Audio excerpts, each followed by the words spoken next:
If you in there, nigga, I'm ghost.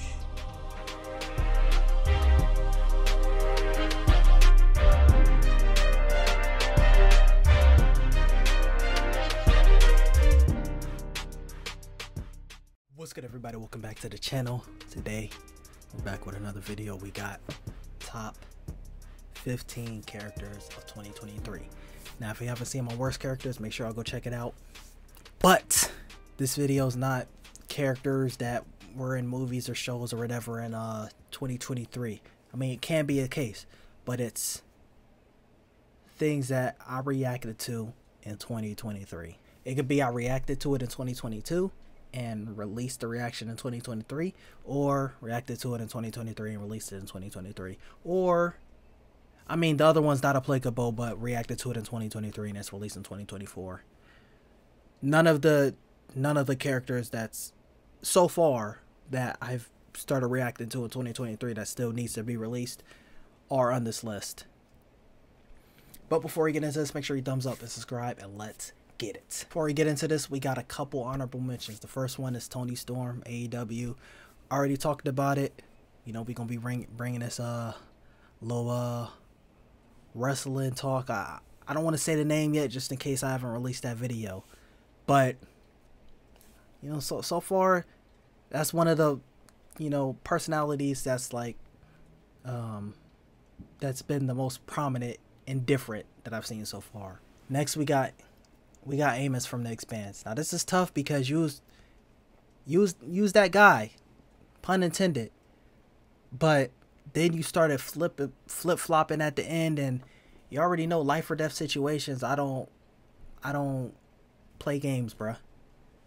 So that whole situation in season 6, I talked about it. I had to,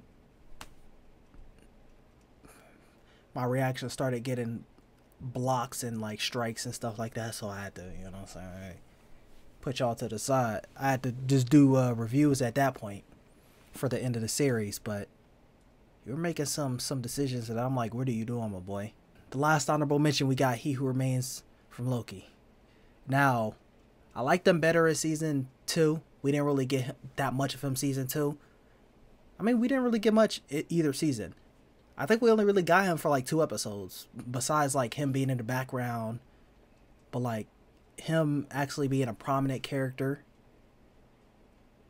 we only really got him in like 2 episodes. Season 1, I didn't really care for you. I mean, it was over the top. It is what it is.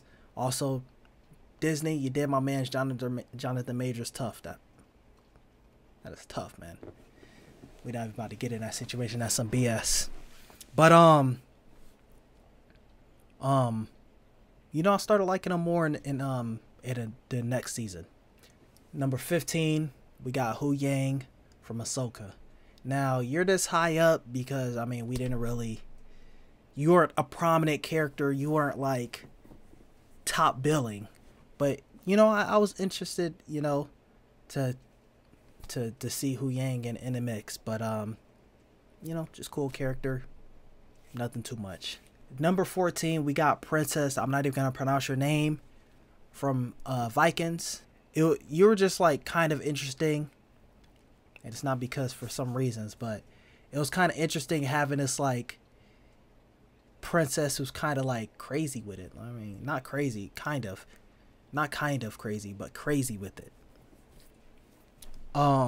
Instead of just, oh, I'm the proper princess, or I'm the evil queen, or I'm a strong leader. Like, it's either we get one of those, the soft queen or princess, the evil queen or princess, or I don't want to be a princess and I'm a warrior, or maybe I am a princess and or a queen, but like I like rule with an iron fist. It was interesting getting a different iteration of, that's probably like one of the oldest things in fiction. Number 13, we got Mizo from Blue Eye Samurai. Now, I mean, we didn't really, I don't know, you was cool, man. And it's, for some reason, some people disagree with me. Go check out my Blue Eye Samurai reactions. Specifically episode 4, I believe. Where some people are like looking at Mizo as the villain. Now granted, I can't particularly get behind, oh hey, this person's a father and then they mixed genes, and because I had to deal with this stuff because they were my father, that's my revenge plot. I think that's kind of a weak revenge plot, I'm not even gonna lie to you. But in the situations with the whole brothel fight scene and how that ended up, I disagree with everyone getting on her head top. First and foremost, you came here to kill me. Okay, we had this little fight together. That doesn't make us pals. And also, the people who are taking you are your father's men, because you ran away from home.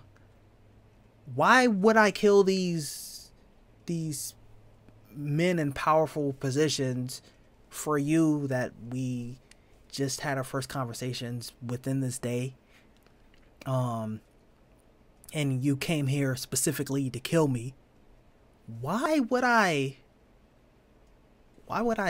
fight against them? And it's not like they're taking you to like get like if they said, oh, I'm taking you up and then you'll be executed within the fortnight. Okay, yeah, I'll be like, Mizo, come on, you could have took those.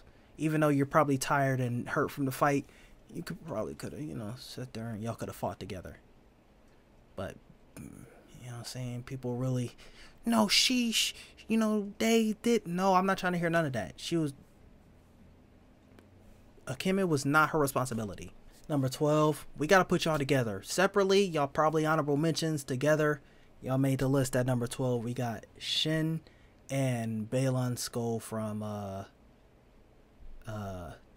Ahsoka.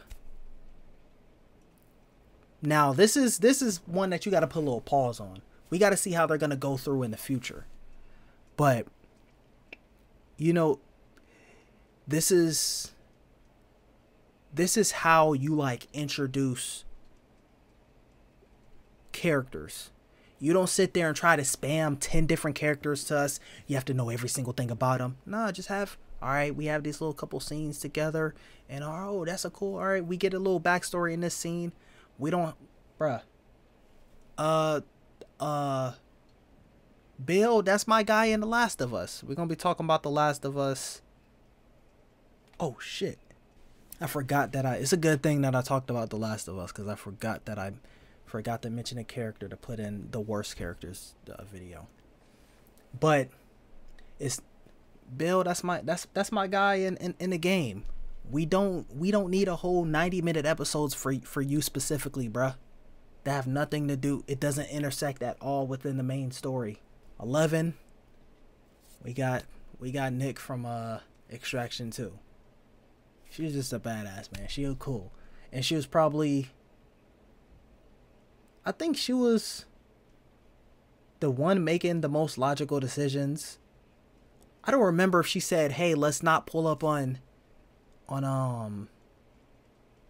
to get Sandro. I don't remember that. I don't remember that specifically. But I just remember there's times where I'm like, yeah, she's making the good decision. There's times Tyler was making a good decision, but I can't put Tyler on this list because you went after that kid. Even though you said you went there for revenge, a little bit of you went there to save that dumbass kid. You already know, man. Go check out our worst characters tier list. That dumbass kid is on the list. Oh, also, when I was gonna put that kid on the list, if this was a series, like if I had to spend more time with this character instead of just one movie, yeah, you would have been on that bitch for sure. Blacklist, you out of there. Number 10, we got Negan from The Walking Dead. You barely got on here. I didn't react to no Dead City, but that's my guy, man. But they're trying to really make him into something that he's not. He's not like the most morally good character. I mean, you could say he's chaotically good or something like that. You could go with that maybe, but they're really what they was doing in the last couple seasons was like, oh, what's working? Oh, Negan. Okay, all right. Oh, we had these good Negan and Maggie moments. Let's keep spamming those. Okay, relax, bruh. Number 9, we got Obi from Loki. Bars. I think we're gonna have another bars later on. But you know, he's just a cool character. You know what I'm saying? Nice little dynamic within our group. Number 8, we got Bobbie from The Expanse. Now, Bobbie was cool. I think you had a couple moments here and there that I wasn't vibing with within like season like 5 or something like that. 4 or 5, I don't recall. But you had a couple moments within those seasons where I wasn't really rocking with it. But other than that, you've been pretty good though. You know what I'm saying? You didn't really blow me away, but it was like, okay, you're one of the good ones. Number 7, we got Inej from Shadow and Bone. Now, Inej is kind of like the same thing with Bobbie. Like, okay, yeah, she's cool. But with Inej, it's kind of like I was more interested in seeing more of her story. And even though I didn't even double check to see if it actually did get canceled, but I'm pretty sure I heard it got canceled. I will never know what that story's like. That's tough, man. Just read the book, bro. Get out of my face, bro. I mean, I guess I could. I still got to go through the Dexter books. I'm like halfway through them. Number 6, we got Mobius from Loki. Now, Mobius is probably the only one in this series, in the Loki series, that's been decent, has been good throughout the entire duration of the show. I don't remember a singular bad Mobius scene. Yeah, there's never a time where I'm like, Mobius, what are you doing? There was times where I said that to Loki. There's definitely times I said that to Sylvie. There's times I said that to He Who Remains. There's times I said that every single character. Mobius is probably the only one I haven't. Number 5, we got Grand Admiral Thrawn. Now, I'm still not fixed on, I still just see blue Elon Musk, but Thrawn surprisingly has been, you know, one of the good additions to Star Wars. Everyone was talking about him. I'm not really extended universe type thing. I'm not really Legends, like I'm not really big on that. Like when you say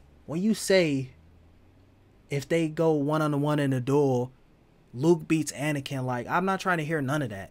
Anakin trained for 10 years, so like I'm always like wary when it comes to, now if we want to talk about Force abilities, 10 years plus or 5 years after Return of the Jedi versus Revenge of the Sith, Anakin, potential Anakin smoking him, but abilities, I'll give you that one for sure. Lightsaber duel, man, say goodbye. Don't ever try to compare the two. But so I'm kind of wary when it comes to people being brought from like Legends and stuff like that. But he was cool, and I mean I liked him better in Rebels, but you know, I always like characters that are like, hey, everyone's doing X, Y, Z. I can't really do that, but I could do this. So for instance, like if we're talking Game of Thrones, Tyrion, well at least earlier seasons or in the books, hey, I'm not really the best of fighters. I mean, he did do some fights, but I'm smart. Or Homelander, he's the strongest one in the boys universe, but you know, he's going through all these, not going through all these things, but like inside it's just, whoa, what is going on there? Or in this situation, Thrawn, you got these Jedis and Sith. He's going to be the best military official, and he's going to play everything strategic. It's like Cat Bane keeping up with Jedis. It's like, dude, we put y'all no gadgets, no lightsabers, no nothing. Hey, fight hand to hand.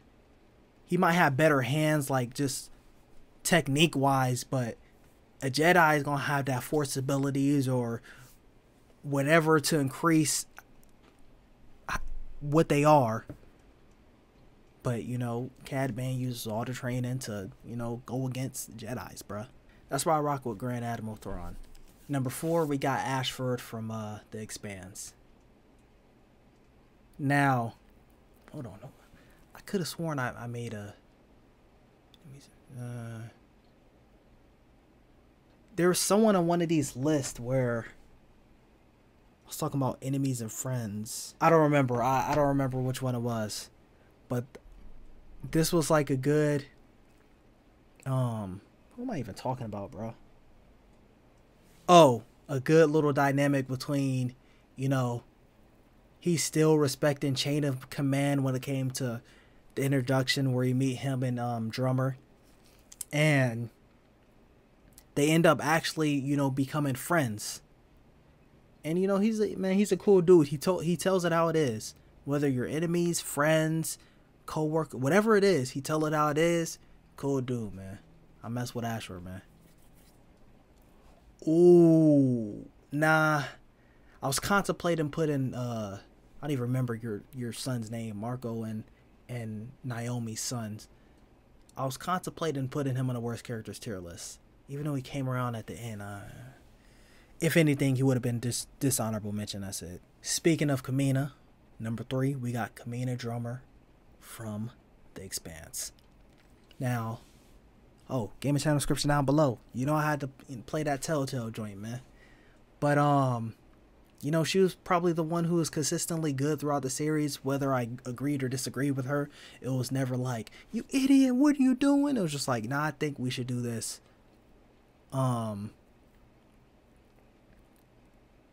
And see, this is what happens. This is the difference between, you know, characters like, well, granted, a lot of things, bad things did happen to Daryl, but like,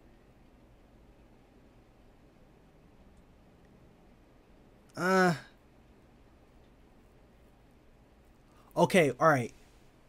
Say, I can't think of another character right now, but say character A, Daryl Dixon and Camina Drummer. Character A does things and nothing bad happens to them, so I don't care what goes on with them. Like, they're not going to face repercussions. Daryl Dixon will do some things, and I know they'll never kill his character off. He might lose people, he might make mistakes, but nothing's ever going to happen to him. Camina, a lot of her character was bad. Like, that's not Daryl's character. Bad things are just constantly happening to him. Like, if anything, you could say that that's everyone's character in a Walking Dead universe. With Camina, it was just every person close to her she was losing, and then even more so when you go play the Telltale joint. So there's times where I'm like, okay, yeah, I don't know if she's gonna make it through this, or I don't know if she's gonna make it through this and be the same character that she was. All right, number 2, we got my guy, man. What guy? We got that Sky guy. We got Anakin from Ahsoka. Now, these next 2 kind of have the benefit of having some good stuff happening previously before whatever was reacted to in the series. In the series I reacted to on the channel. But, you know, just seeing Anakin in the Clone Wars get up, or seeing him in a world between worlds, and then that you lack conviction. That shit was hard, bruh. But he also has the benefit of having 3 prequels movies, whether it's Hayden Christensen or not. 2 Clone Wars series. The Ahsoka series. Other projects he might be a little cameo, or, you know, or the character in Darth Vader in general. So actually we could say really 6 movies. 6 movies, and then if you want to count those little Disney fan fiction films, a whole bunch of series, animated and live action. And yeah, so that kind of just adds up to his character. So he really had the backbone. Speaking of another character who had a lot of things for a backbone for their series, we got Loki from Loki. He had a few moments in the, like, his worst moments were in this series. And then, I mean, he still had great, I can't really say his best moments were in this series too, because he had some great moments. But I think his worst moments were in this series. And, you know, a little nitpick is he doesn't really use his magic like he should until, like, basically this series. Like, he basically just started spamming, like, post Avengers, he just started spamming knives instead of, like, really doing anything magic. Well, he did have his little illusion in Thor the Dark World when their mother died, but that was kind of really it. He would, like, do magic every now and then. Oh, he did the little, placed the shocker thing on Thor, and then used a, you know, projection or whatever. But just thinking about, like, how his ending came together, and, like, the possibility of a Thor and Loki reunion. Thor seeing Loki die, and just a little bit previously to that, he was talking about how Loki could be good. You could be so much more. And then to find out, hey, all these, like, he saved more lives. He saved more lives than any lives he ever ruined or did anything. And he, you know, he created the royal tree, bruh. But yeah, that's my list, man. That's my list. Let me know what y'all think in the comments down below. Thumbs up, subscribe, stay tuned for the next one, and I'm out. Peace.